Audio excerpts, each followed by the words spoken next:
heads of institutions and leaders from philanthropy and business, distinguished ladies and gentlemen. Excellencies, I want to thank you for contributing to this discussion.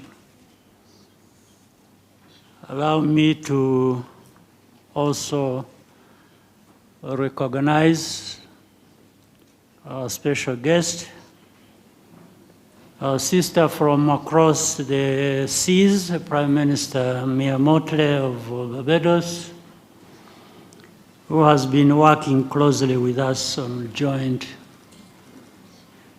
Caribbean-Africa Health Cooperation.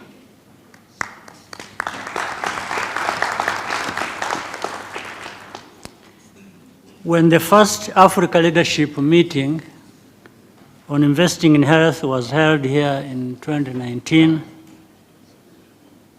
donor support for health budgets was already under strain. As African governments, it was time to start getting more serious about financing our health systems out of domestic revenues. The work done over the past few years, led by ALM and its partners, has provided us with tools to know how effective our health spending is. That is because it is much easier to make the argument to our parliaments and taxpayers that we should spend more on health if we are also spending those funds better for bigger health outcomes. Overall, this has resulted in significant improvements to expanded healthcare access through a well-trained medical workforce and the use of technology. But Africa now finds itself at a crossroads. The health financing landscape has shifted dramatically. To attract grant funding for health, we will have to make a very strong case. And that means contributing more from our own resources and relentlessly focusing on value for money. We should not be daunted by this. The work to build our continent, including our health, cannot be outsourced to anyone else. Current events are therefore an invitation for us to take full ownership of our challenges and find alternative ways of addressing them. I would like to suggest 3 new approaches for the next chapter of our shared domestic health financing mission.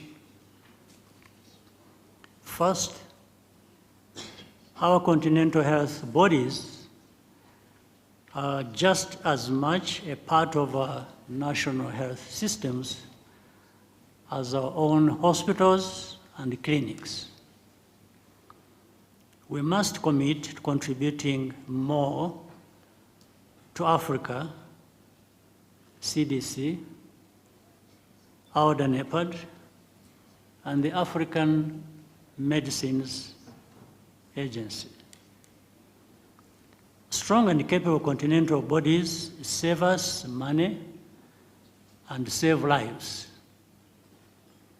And we saw this clearly during the COVID pandemic and more recently in the continental response to mpox and Marburg. Second, we need to join forces with the growing community of African philanthropists and ensure that health will be a major target of their charitable giving. Partnering with African philanthropists is how the foundation from outside, such as the Gates Foundation, the Susan T. Buffett Foundation, and the MasterCard Foundation, which have contributed so much to Africa's health, can leave a legacy far in excess of the amount they have spent. Third, a study of successful health systems around the world continues and confirms that without exception, the private sector plays an enormous role, both in the provision of care and in ensuring that workers benefit from high-quality insurance, complementing what the state is able to provide on its own. I propose that over the next year, we work together to define new mechanisms for concrete collaboration on healthcare among governments, business, and philanthropies, and draw more and more actors in these efforts. I ask that our African Union health bodies lead us in this work. Let me close by thanking all of you who have been a part of this journey since 2019, and especially those who will be part of the next effort going forward. I hope today we can brainstorm about what is possible and leave this room with a shared conviction that a significant upgrade in Africa's healthcare quality is possible, and that we are also part of a community that will ensure it gets done. Once again,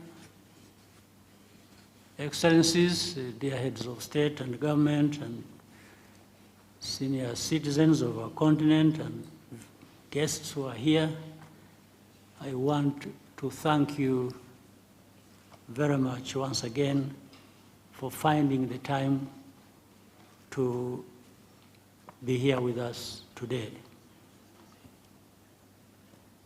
Thank you very much. I look forward to our discussion.